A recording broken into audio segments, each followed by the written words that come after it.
The song in the stillness. The morning sun stretched over the horizon like honey spilling over the rim of a pot, spilling warmth across the quiet land. The prairie grass shimmered gold, waving softly under a lazy wind that carried the smell of sage and rain dust.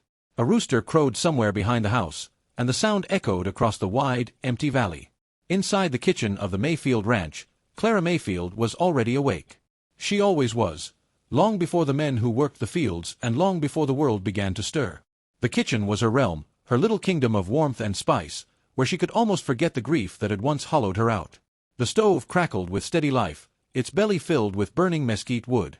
The faint hiss of bacon, the bubbling stew, the creak of old floorboards, these sounds were her companions. Her sleeves were rolled up to her elbows, soft curls of hair escaping her bun as she kneaded dough. Her hands were small but strong, the kind that had worked through loss without complaint. She dusted her palms with flour and began to hum, quietly at first, a tune half remembered from her girlhood.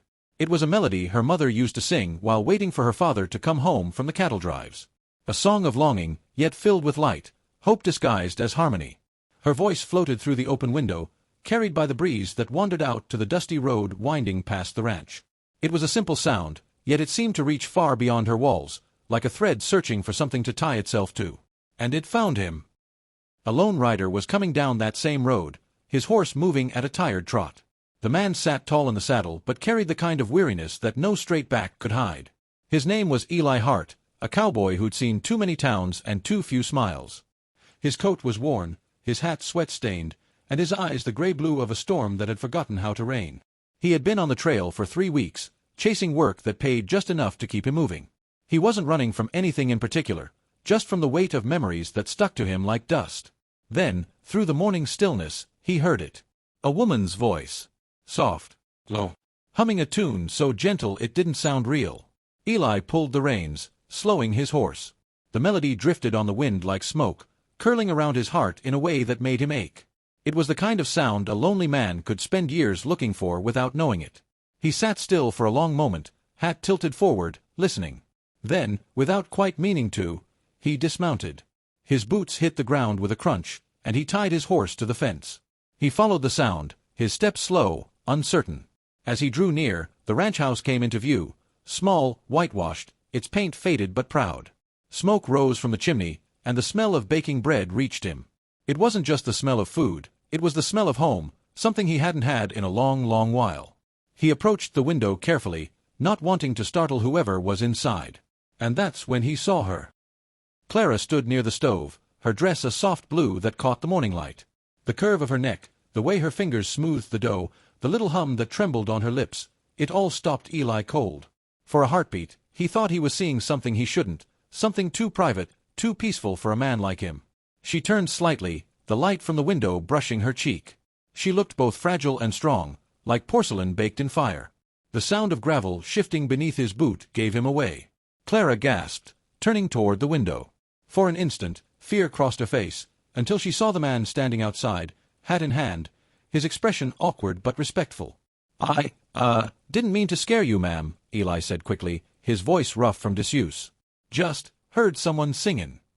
Didn't mean to listen in, honest." Her cheeks colored faintly. "You heard me." "Hard not to," he admitted, rubbing the back of his neck. "Sounded like something worth stoppin' for." Her lips twitched, half a smile. "You've got a smooth tongue for a cowboy, sir." "Reckon it's just the truth," he said softly. There was a pause, just the faint hiss of the stove and the song of a meadowlark outside. The air between them held a strange warmth neither could name. Finally, Clara cleared her throat. "You look like you've been ridin' a ways. You headed somewhere." "Mill Creek," he said. "Heard there might be work mending fences or wranglin' cattle." "Name's Eli Hart. My brother owns this place," she said after a beat. "He's in town getting supplies, but he'll be back by noon. You're welcome to wait. There's coffee if you'd like some." He hesitated. "Don't want to trouble you." "It's no trouble," she said gently. "You've already found the kitchen. Might as well have a cup." Eli smiled faintly and nodded. "Much obliged, ma'am." Inside, the warmth of the stove wrapped around him like a blanket. Clara poured him a cup of coffee, strong, black, and steaming. He held it between his rough hands as if it were something precious. "Been on the trail long?" she asked. "Feels like forever," he said with a half-smile. Left Abilene near 2 months back. Worked a few ranches. Lost my horse for a bit. Found him again. Guess I just keep movin' till something tells me to stop." She looked at him quietly, then said, "Maybe this is where you stop for a while." He looked up. "You offering work or coffee?" "Both, maybe," she said, and this time her smile reached her eyes. They talked a little more, about the land, the cattle, the storms that came without warning. He told her about nights spent under the open sky, how the stars looked bigger when you had no roof. She listened, her heart softening toward the stranger with the quiet eyes and the voice that carried loneliness like a song. When she laughed at something he said, he felt a small tug in his chest, like the world had tilted just enough to let in light again. Around midday, Eli helped her carry firewood from the shed. He worked silently, respectful, never looking at her longer than was polite. Yet every time she glanced his way, she caught a trace of gentleness in him, a patience uncommon in men who'd seen too much of the road. While he stacked the logs, she stirred the stew, humming again without realizing it. Eli paused, resting his hands on his knees, listening. "That tune," he said after a moment. "You always hum it." She looked up, startled. "I didn't even notice I was." "It's got a kind of peace to it," he said. "Like the world ain't quite so mean while it's playin'." Her eyes softened. "It's something my mother used to sing, back when we still believed men came home from the frontier."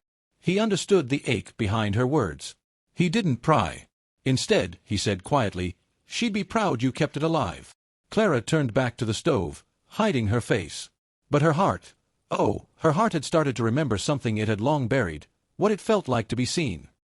By the time her brother returned from town, the stranger had already fixed the broken gate and helped patch the henhouse door. When her brother asked his name and story, Eli simply said, "Just lookin' for honest work." The handshake that followed was firm enough to seal it. That evening, as the sky turned amber and the fields caught fire with sunset, Clara stood at the kitchen window again.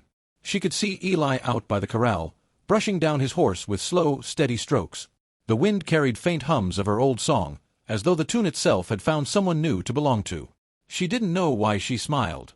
Only that, for the first time in years, she wanted to. When she closed up the kitchen that night, the last sound she heard wasn't the crackle of the dying fire, but the low hum of a cowboy's voice in the distance, carrying her song back to her. And it made her heart tremble. The fire between them. By midday, the wind had picked up dust across the yard. Clara had set a simple table under the porch shade, coffee, bread, and a bowl of her stew. Eli ate quietly, his manners rough but respectful. Every now and then, she caught him stealing glances, not at her, but at the way her hands moved, graceful and calm. "You cook like you mean it," he said finally. She smiled softly. "Cooking's the only thing that doesn't leave me." Eli nodded. "I reckon I understand that." There was something in his tone, low and worn, that made her want to know more. So, between spoonfuls of stew, she asked where he was from, what trails he'd ridden. He spoke of long nights under cold stars, of horses lost in the canyon, of friends buried without markers. Clara listened. Her heart ached for him, because she knew what loss did to a soul. When the afternoon light turned gold, her brother rode in, suspicious at first of the stranger on their porch. But after a short talk and a handshake, Eli was offered a bunk in the barn and work with the cattle. That night, Clara returned to the kitchen alone again. Yet, something had changed. She found herself humming once more, not from habit, but from warmth. She didn't know the cowboy was sitting outside the barn, listening to her through the stillness of the evening. Days turned into weeks. He worked hard, quiet but kind. She cooked, laughed more, and found her mornings brighter. The two often met in the kitchen at dawn, she with flour on her cheeks, he with dust on his boots.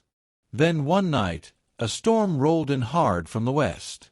Thunder cracked, and Eli rushed to close the barn doors. Clara, worried, stepped out with a lantern, calling his name. The wind caught her shawl, pulling her off balance, and before she fell, Eli was there, steadying her. For a long moment, they stood close, his hands on her arms, her breath trembling.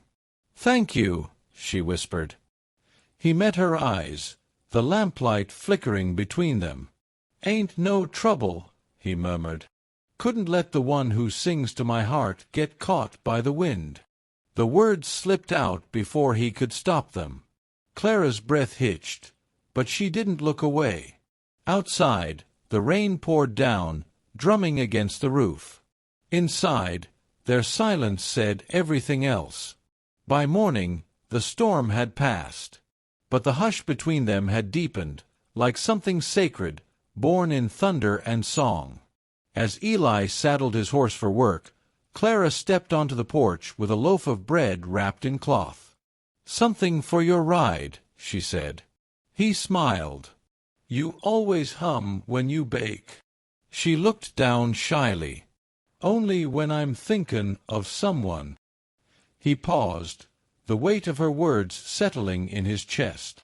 Then he tipped his hat low. "Guess I'll hope you keep singin', ma'am." And as he rode out across the sunlit fields, her voice followed him again, soft, steady, and full of promise.